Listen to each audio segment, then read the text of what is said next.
Assalamualaikum warahmatullahi wabarakatuh. Kami dari kelompok 5 kelas A dari program studi S1 Kesehatan Masyarakat. Video ini dibuat untuk menyelesaikan tugas ujian tengah semester mata kuliah Kepemimpinan dan Administrator Kesehatan yang diampu oleh Dr. Nur Fauziah, MKes.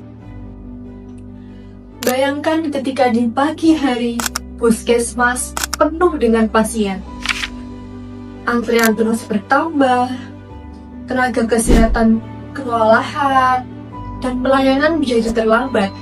Di tengah kondisi seperti ini, apa sih yang paling dibutuhkan? Apakah tenaga tambahan atau menambah fasilitas yang lebih lengkap? Semua itu memang penting, tetapi ada satu faktor utama yang menentukan bagaimana situasi ini dapat ditangani dengan baik, yaitu kepemimpinan yang efektif.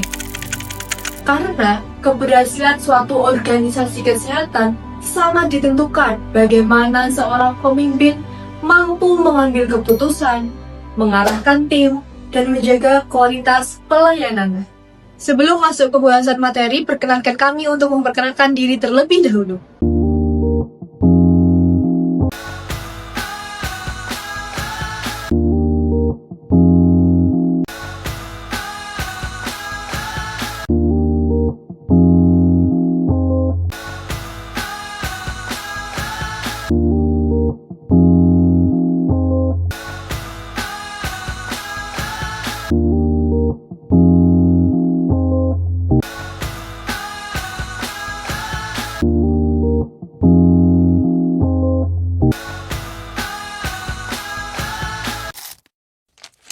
Definisi keberhasilan seorang pemimpin yaitu membawa organisasinya mencapai visi jangka panjang melalui pengembangan sumber daya manusia, budaya kerja, serta kemampuan beradaptasi terhadap perubahan.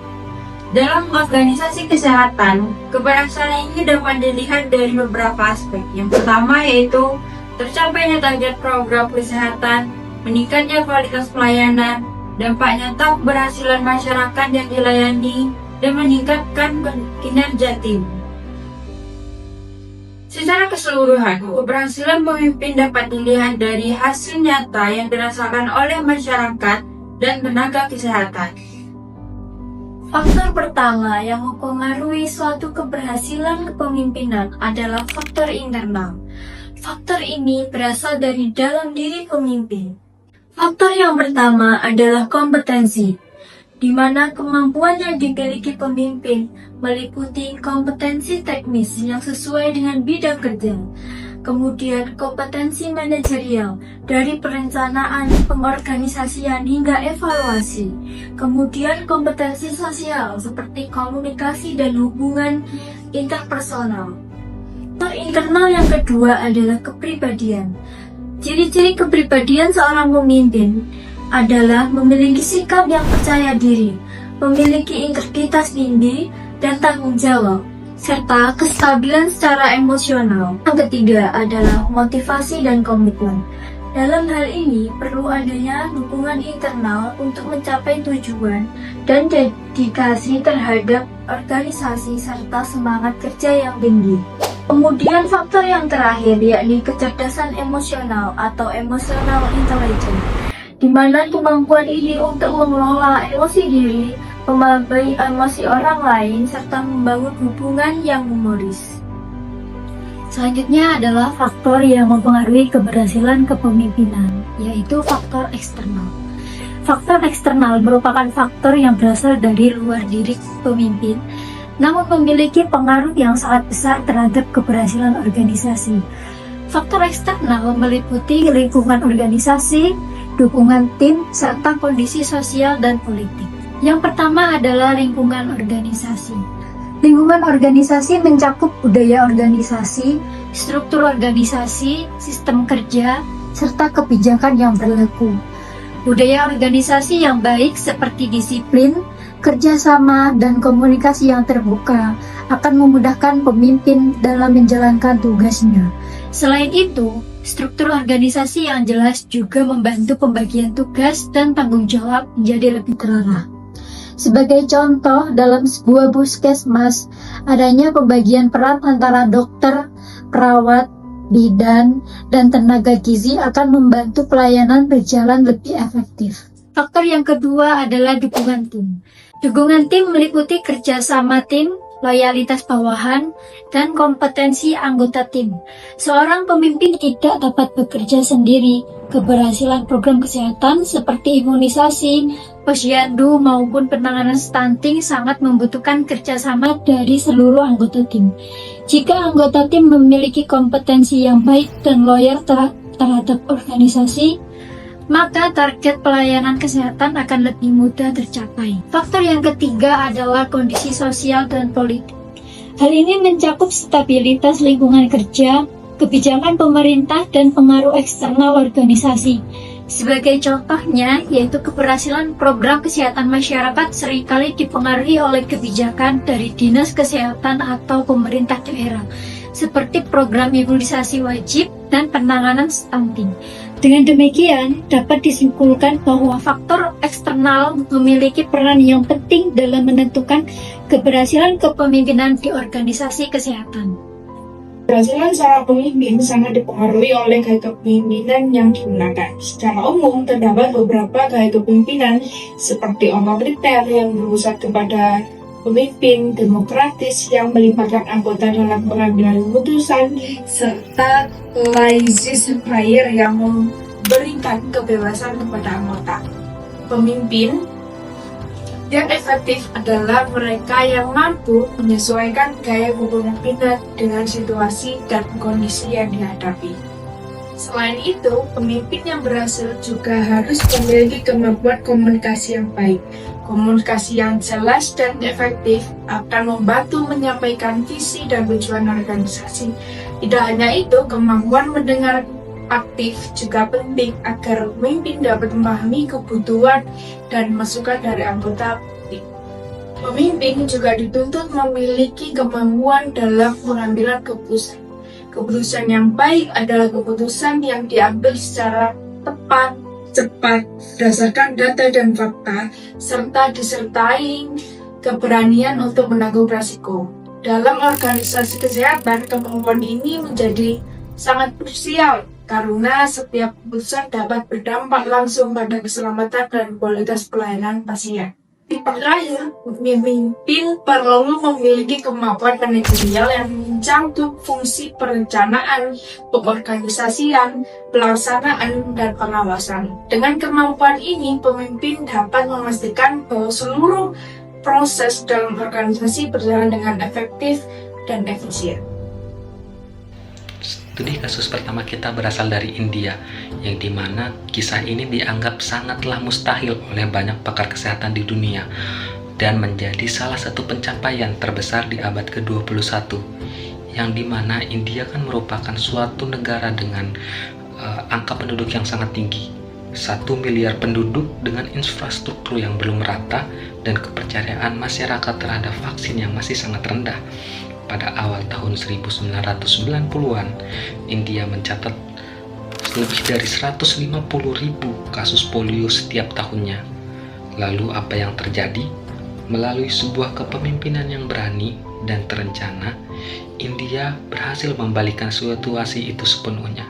Program Pulse Immunization diluncurkan dan menjadi sebuah strategi imunisasi yang sangat masif dari pintu ke pintu dan melibatkan lebih dari 2,3 juta petugas lapangan kesehatan di seluruh penjuru negeri. Para pemimpin di tingkat nasional hingga puskesmas bekerja sama dengan visi yang sama dan keputusan yang sepenuhnya berbasis kepada data surveillance. Wilayah mana dengan kasusnya tinggi, di sanalah sumber daya difokuskan.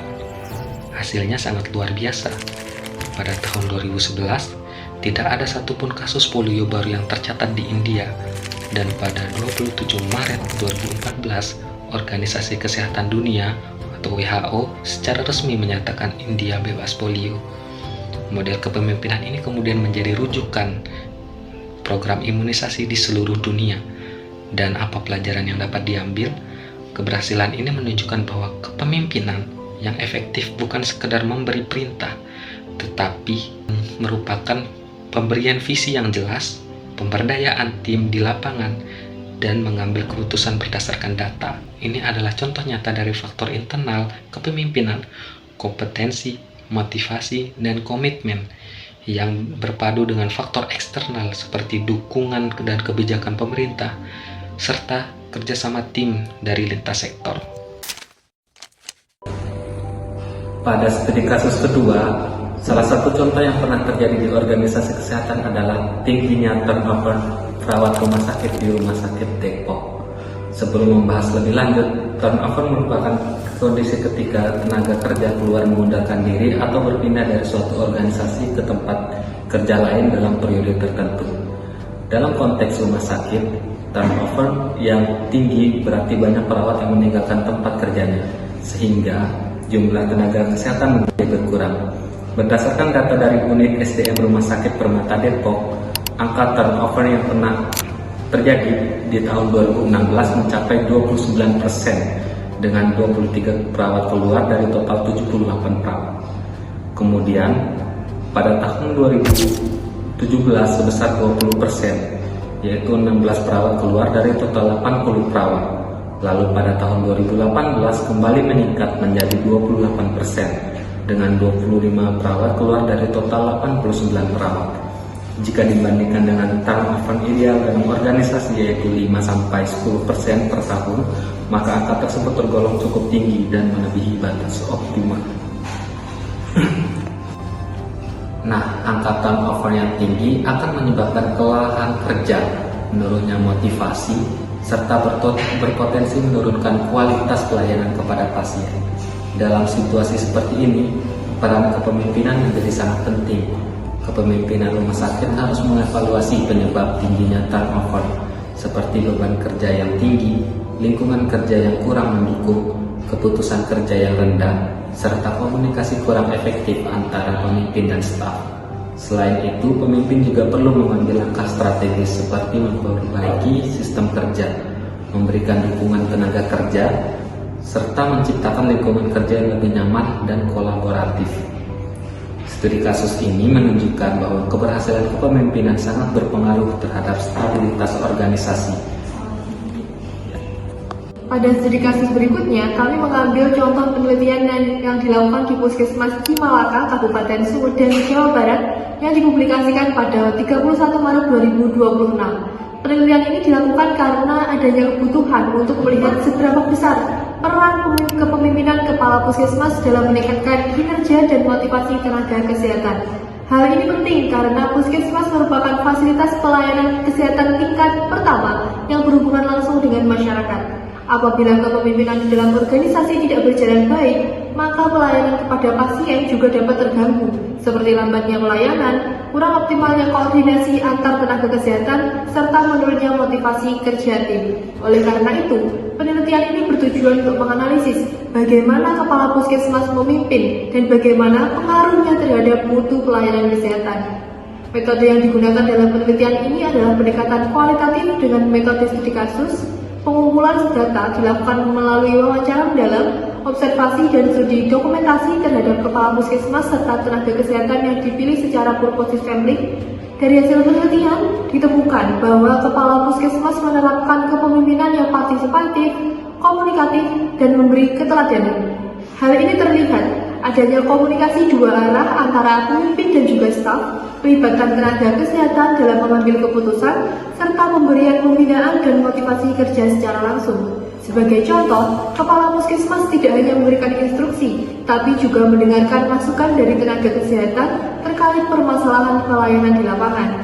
Hasil penelitian menunjukkan bahwa gaya kepemimpinan tersebut berkontribusi terhadap peningkatan motivasi, komitmen, dan kinerja tenaga kesehatan, sehingga mutu pelayanan kesehatan di Puskesmas Cimalaka juga ikut meningkat.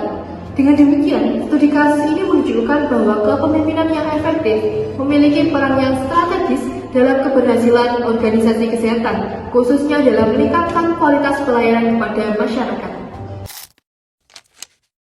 Jadi, keberhasilan organisasi kesehatan berawal dari kepemimpinan yang efektif. Karena pemimpin yang baik bukan hanya mengarahkan tim, tetapi juga membawa perubahan bagi masyarakat. Sekian presentasi dari kelompok kami. Terima kasih. Wassalamualaikum warahmatullahi wabarakatuh.